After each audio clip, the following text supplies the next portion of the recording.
Before we get into today's show, let me tell you about the latest deal from Mike Lindell, MyPillow. Once again, the big box stores have canceled their orders simply because they don't agree with Mike Lindell's politics. They don't like it because he supports President Trump. Well, he's going to pass that savings on to you. No more middleman. And boy, does he have some great deals on the Giza Dream sheets and the Percal bed sheets. Listen to this. Giza Dream queen size, normally $139.98. Your wholesale price, $69.99 when you use promo code Joey. King size, only $79.99. The Percal queen size, normally $89.98. Your wholesale price, $29.98 when you use promo code Joey. Just call 1-800-893-4059 or go to MyPillow.com. Always use promo code Joey. Free shipping options available. This allotment's not going to last very long. When they're gone, they're gone.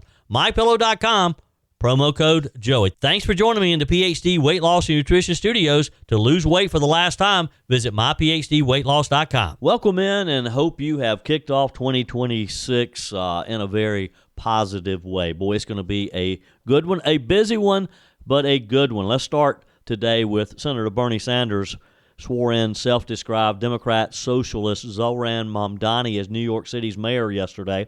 He called his election the greatest political upset in modern history. The inauguration ceremony took place New Year's Day afternoon outside of New York City's historic City Hall. We have some of the highlights for you. The Washington Post editorial board is calling on the Trump administration to press for, quote, meaningful reform of the country's entitlement program, specifically the Supplemental Nutrition Assistance Program known as SNAP, after independent journalist Nick Shirley recently exposed over $100 million of fraud allegedly taking place in Minnesota's daycare system. We have an update on this for you as well. At least 40 people celebrating New Year's have been killed after a massive fire ripped through a bar in the Swiss Alps. Police said that many others have been injured as well. We have an update on this. And Cracker Barrel evidently still doesn't just get it. After a rocky year, Cracker Barrel, who has served as a reliable last stop for displaced Southerners trying to uphold a New Year's tradition, that is black-eyed peas and greens, not this year. Cracker Barrels took them off the menu, and customers are not happy. I told you we'd be back. And ye shall know the truth, and the truth shall make you free. It's Joey Hudson. I wanted to name it the Joey Hudson bill, but, they don't allow you to put names on bills. But I wanted to call it the Joey Hudson bill because I know that one's been near and dear to you for a number of years. That's how it's done. Let your voice be heard. And the truth shall set you free. Here's Joey Hudson. Well, folks, New York City rang in the new year with fireworks, confetti, and a full-blown socialist sworn in as mayor. Zohran Mamdani, a self-described Democrat socialist, took the oath of office on New Year's Day. And guess who swore him in?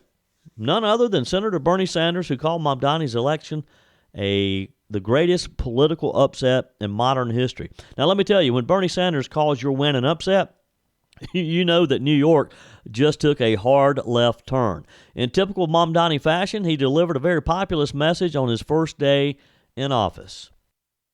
My fellow New Yorkers, today begins a new era. I stand before you, moved by the privilege of taking this sacred oath, humbled by the faith that you have placed in me, and honored to serve as either your 111th or 112th mayor of New York City. But I do not stand alone. I stand alongside you, the tens of thousands of you gathered here in Lower Manhattan, warmed against the January chill by the resurgent flame of hope. I stand alongside countless more New Yorkers watching from cramped kitchens in Flushing and barbershops in East New York, from cell phones propped against the dashboards of parked taxicabs at LaGuardia, from hospitals in Mott Haven and libraries in El Barrio that have too long known only neglect. I stand alongside construction workers in steel-toed boots and halal cart vendors whose knees ache from working all day. I stand alongside neighbors who carry a plate of food to the elderly couple down the hall, those in a rush who still lift strangers' strollers up subway stairs, and every person who makes the choice day after day, even when it feels impossible, to call our city home. I stand alongside over 1 million New Yorkers who voted for this day nearly 2 months ago. And I stand just as resolutely alongside those who did not. I know there are some who view this administration with distrust or disdain, or who see politics as permanently broken. And while only action can change minds, I promise you this: if you are a New Yorker, I am your mayor.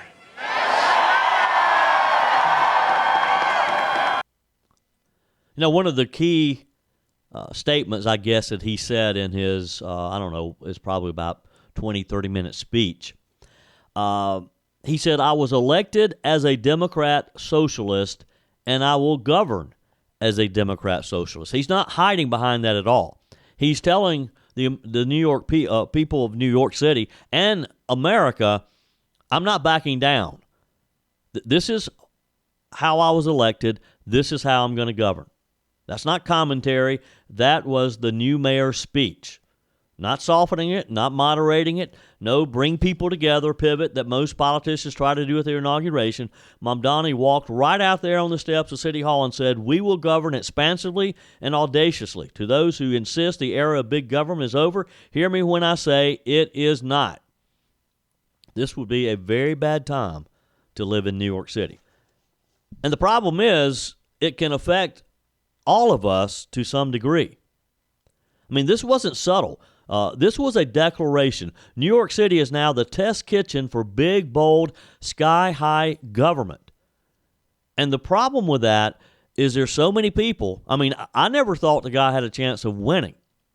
But there's so many people who hear government say, I'll give you this, I'll give you that, this is free. The government shouldn't charge you for that. People like that. Particularly younger people who just haven't lived long enough to know just how burdensome taxes are. When they hear free tuition, when they hear free public transportation, when they hear that the city is going to run grocery stores and you're going to get free food, they jump on that. That's how he was elected. And judging by the cheering section, and it's just sickening to watch them, Letitia James, AOC, Bernie Sanders, that's exactly the direction the progressive wing wants every major city in America to go. And that's the reason I say we can't just say, well, we don't live in New York, so this doesn't affect me. This could affect everybody. Congresswoman Alexandria Ocasio-Cortez, she opened the festivities. And she might as well have been delivering a revolution manifesto. She said New Yorkers chose universal government-run child care. She said they chose city-controlled housing markets. She said they chose clean and dignified transit for all. And, of course, the progressive favorite phrase, an end to extreme income inequality. Now, when he starts fooling with rent, because that's another big issue, freeze the rents. We got to freeze the rents. Rents can't keep going up. And I get that. I understand. Housing, we all have to have housing. Housing can be a big chunk out of your paycheck. But when you start artificially putting rent controls on, and New York's tried it before, and it didn't work, you end up with slums because developers no longer want to invest in new housing, and so you get stuck with old buildings with no maintenance. It's real simple. Rent and public housing specifically, but to have private individuals, private developers to subsidize the public housing, you got to be able to make a profit. It's got to be worth your investment. And these large investors who come in and build thousands of apartments, they're just not going to build in New York. Just not going to do it. Now, in fairness, this moment was historic. Mamdani is the first Muslim mayor of New York. He was sworn in at midnight last night, the official swearing in, with his hand on a Quran. And that alone is a milestone in America's history. And his supporters celebrated that very loudly. But let's be real here. This election wasn't about faith. It was about ideology, and New Yorkers chose the most openly socialist platform in the city's history, probably in America's history. That wasn't Eric Adams with a progressive coat of paint. This wasn't Bill de Blasio pretending that he's a moderate. This guy ran on freezing rent, as I talked about, eliminating private property, expanding government grocery stores, and slashing traditional policing. And he won. They elected him. Is that not scary to you?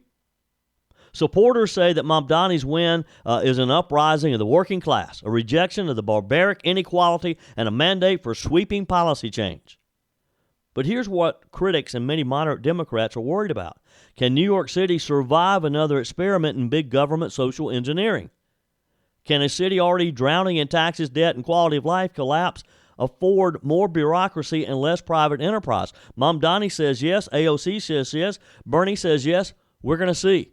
We're going to see if, in fact, they can survive. It's not your fault that losing weight is getting harder and harder. You're eating better, you're moving more, but your body isn't responding the way it used to. That's not willpower, that's metabolism. And believe me, I've learned so much about the metabolism from the folks at PhD Weight Loss, and it's made a huge difference in my life. Joey Hudson here. For many people, years of dieting quietly slows the metabolic system down, so the harder you try, the less progress you see. At PhD Weight Loss, they help people identify what's actually blocking fat loss, and they fix the root cause, not just count calories. If you want to understand why your body isn't cooperating, call PhD Weight Loss now and mention Fix My Weight Loss to unlock the New Year's special. It's free, it's personalized, and it could explain everything. Call 864-644-1900 and say Fix My Weight Loss. That's 864-644-1900 and say Fix My Weight Loss to get started today. You can also find them online at myphdweightloss.com. That's myphdweightloss.com.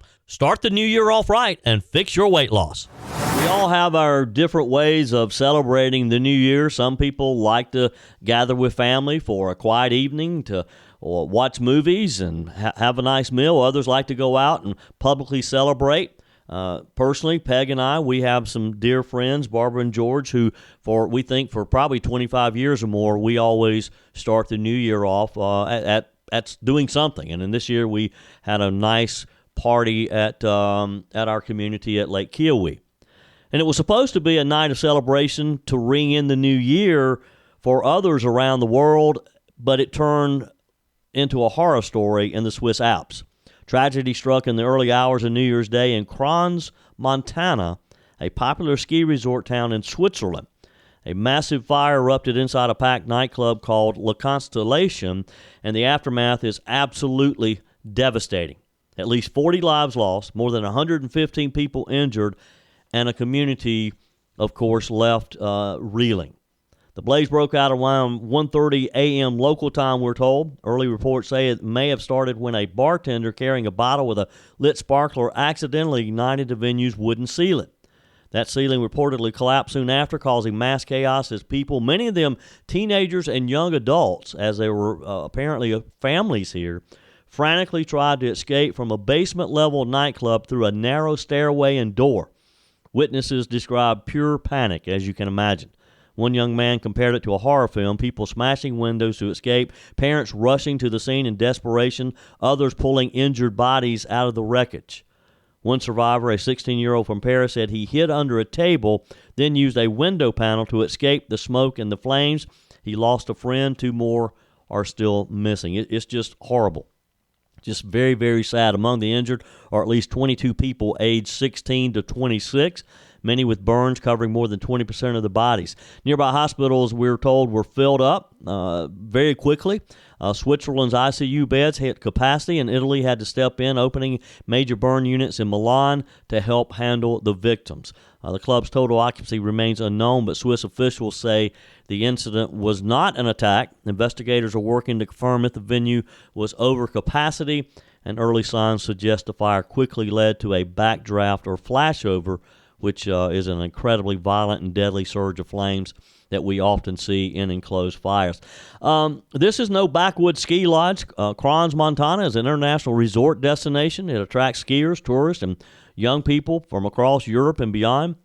That's part of what's made this story just so sad and so chilling. Families or mourning officials are asking locals and tourists to stay cautious and avoid additional accidents during the already hectic ski season. The Washington Post editorial board is calling on the Trump administration to press for, quote, meaningful reform of the country's entitlement programs, specifically the Supplemental Nutrition Assistance Program, known as SNAP, after independent journalist Nick Shirley's recently posted video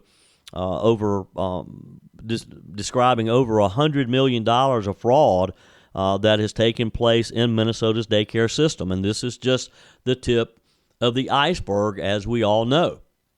This story has just grown exponentially. In an editorial, the Post said that Shirley's investigation led to Minnesota's Somali fraud scandal finally pierced the national consciousness, saying that such a spirit of scrupulousness would have been nice a few billion tax dollars ago. They wrote, as America's welfare state has ballooned to more than 80 major federal programs, they become a target-rich environment for alleged scam artists like those in Minneapolis. Walz's boondoggle underlines the need for serious reforms across America. And they're right, because as I have said over and over, I'm afraid we're not going to find that it's just contained to Minnesota. As investigators start looking in other areas, I think we're going to find that this fraud is widespread, because these programs, they just do not have the safeguards in place to prevent this type of fraud. And look, a congressman from Florida, I think he hit the nail on the head over the weekend when he said we need to treat this like the mafia, because this is like a mafia, a business of that is led by the mafia that just takes advantage of innocent people to do their work. But ultimately, the Somalis that we saw in these videos, who were probably living at these daycare centers, they probably got very little of the money.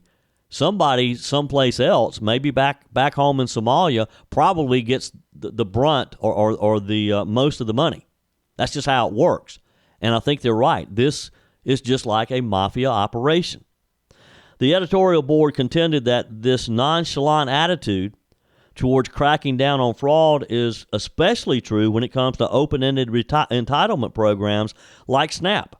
Several Democrat states, the Post noted, have sued to block the Trump administration's efforts to root out waste and fraud by threatening to cut off SNAP funding to states that refuse to share recipient data, including immigration status. And this gets back to this the key legal ruling that came down last week, just prior to Christmas, actually, where the federal judge says that these federal programs do have to share immigration information and their whereabouts, their addresses, their private information, not to so that they can't be shielded.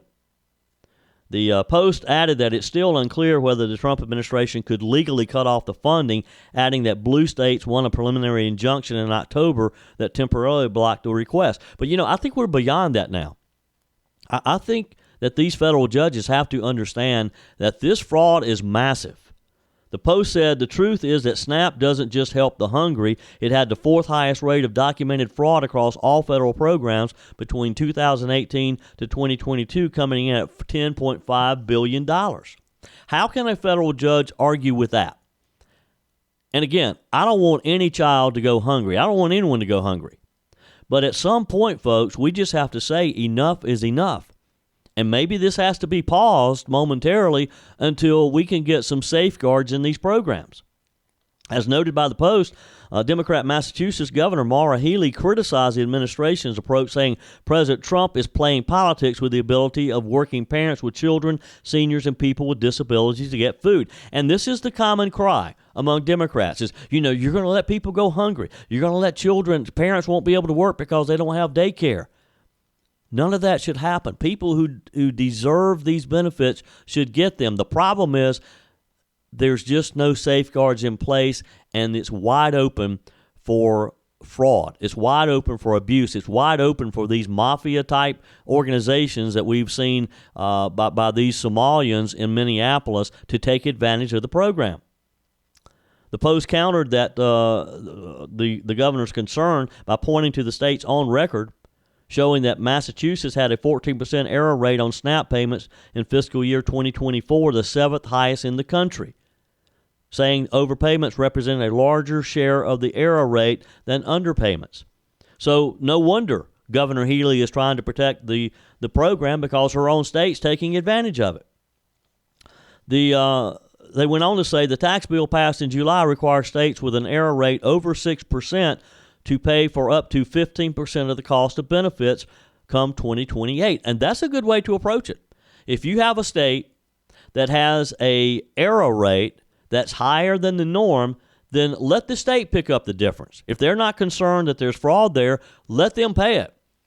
But your tax money, my federal tax dollars, should not be used to continue to fund these mafia-type organizations, and that's exactly what's happening. This 2-year buffer was put into place to give states with higher error rates, like Alaska, for example, extra time to get their acts together. But why should the worst offenders get special treatment? That's a question that the Washington Post editorial board is asking, and it's a legitimate question. They said the left claims Trump wants Americans to go hungry, but if an individual shouldn't be eligible for food stamps in the first place, where's the cruelty in making sure benefits go to someone who is? Valid point.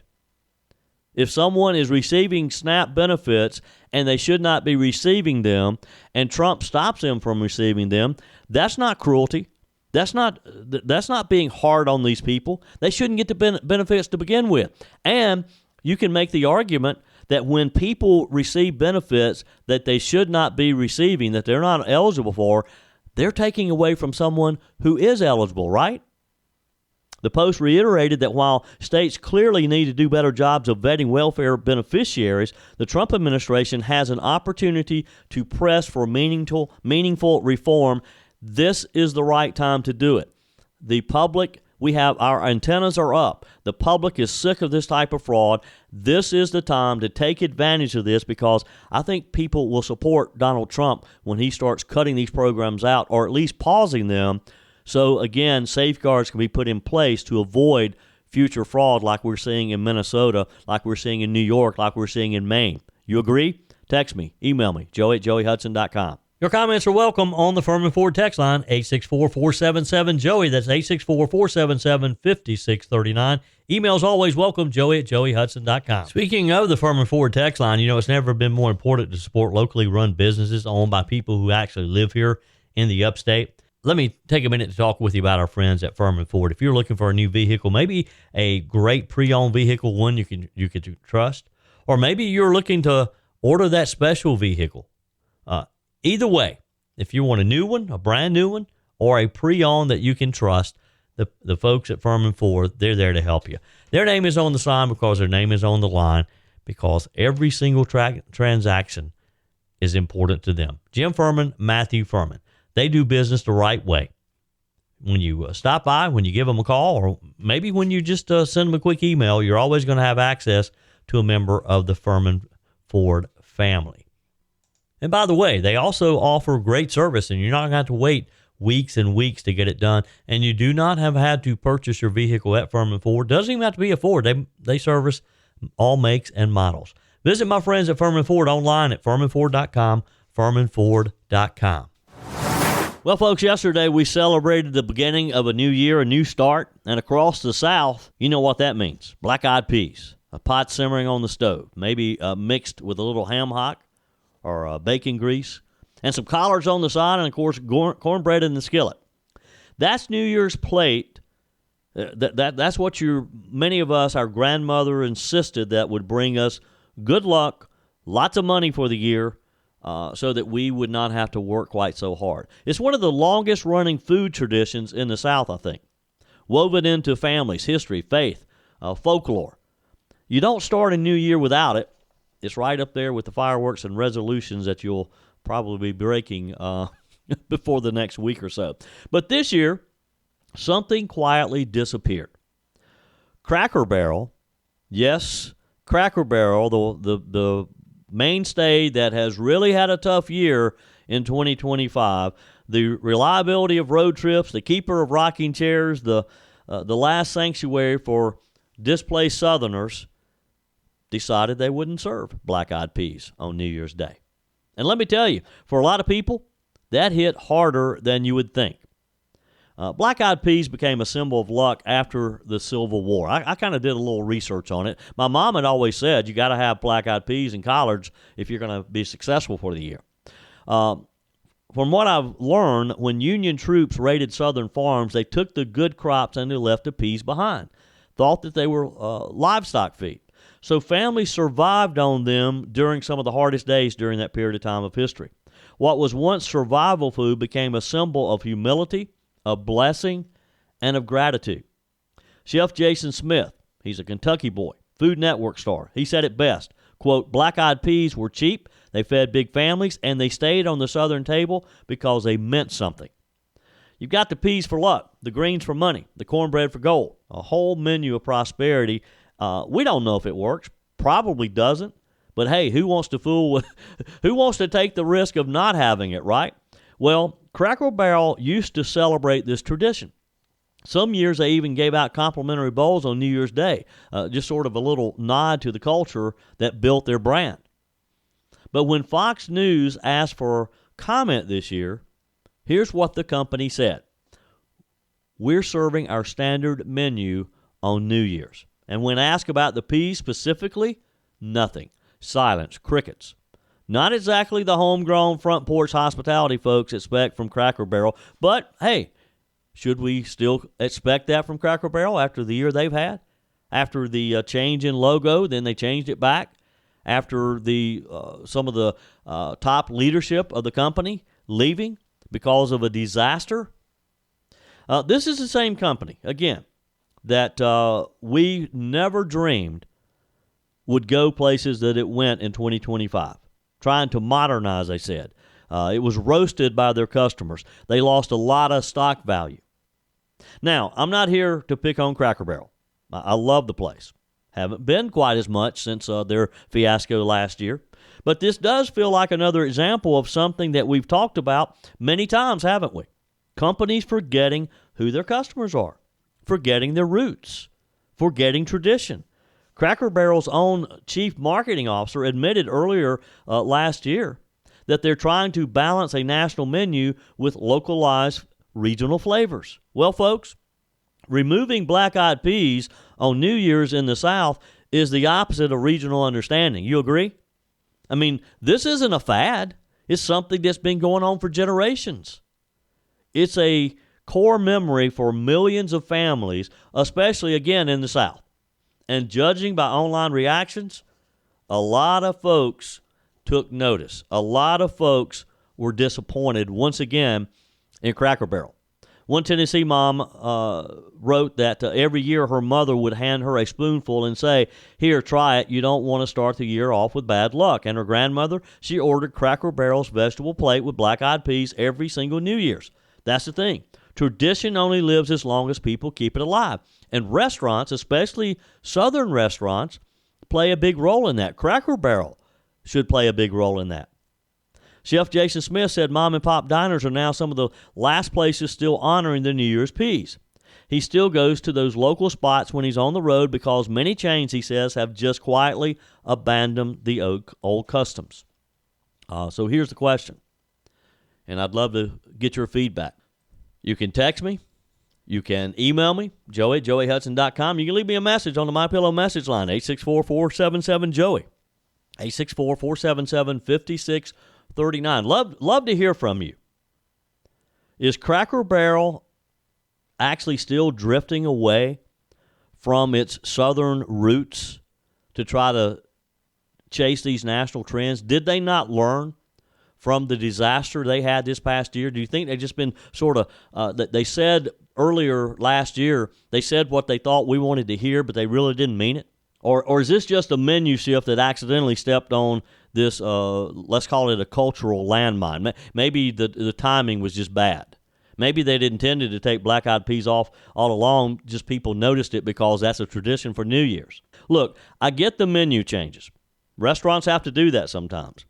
But traditions, and Southern traditions especially, these aren't just offerings. I mean, this is a bit of Cracker Barrel's identity, I would argue. It's part of their memory, part of their rhythm of the year.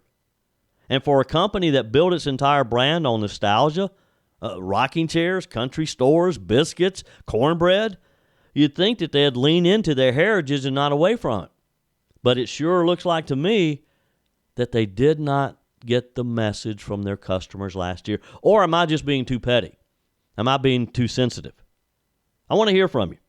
Do you still eat black-eyed peas on New Year's? Maybe that's where we should have started this conversation. Maybe this is just a tradition that's losing, that's no longer around. Is this something that your mother, your grandmother always said, that you needed to eat black-eyed peas and greens on New Year's? Did you have your black-eyed peas and greens yesterday? Again, text me, email me, joey@joeyhudson.com. Does it bother you that Cracker Barrel and other chains are dropping these regional staples or these traditions? Again, am I just being a little too sensitive? Is this company just doing something that they feel like they need to do to stay relevant, to stay in business? I mean, to me, I would think that Cracker Barrel wants to serve its customers. And I think, and look, again, you can go online, you can go to their website, you can go to some of the social media and see some of the feedback. A lot of people had something to say about this. A lot of people were not happy that they couldn't just run down to Cracker Barrel and get their peas and collards yesterday rather than having to make it themselves. Now, to me, my mom and my grandmother, that was part of it. They just loved making it. But not everybody likes to cook. We didn't cook. We went to some friends' house. Some friends' houses, who wanted to do this. Again, I'd love to hear from you. Text me, email me, joey@joeyhudson.com. That's it for today's edition of Just the Truth. Thanks for joining me in the PhD Weight Loss Studios. To lose weight for the last time, visit myphdweightloss.com. If you haven't joined my mailing list yet, visit my website, joeyhudson.com. Click on the Connect with Joey button so that you can receive our emails and the most up-to-date news. Also, join me on my YouTube channel. Be sure and like, comment, and subscribe. Just search for Joey Hudson. As always, thanks for spending a few minutes of your day with me. Do me a favor and forward this episode to a few friends. Just click on the share button and send to your contacts. We need to build an army of conservatives to win our country back, and we can do that by continuing to share the truth with our friends and family. Keep those comments coming via the Furman Ford text line, 864-477-JOEY. Email to joey@joeyhudson.com, and I love your messages on the MyPillow message line. Again, that's 864-477-JOEY, 864-477-5639. Be sure and take advantage of the MyPillow special, just $14.88 on the standard MyPillows when you use promo code Joey. Order online at mypillow.com or call 800-893-4053. We're back again tomorrow and hope you'll plan to join us. Until then, remember, God's got this. He's still in control.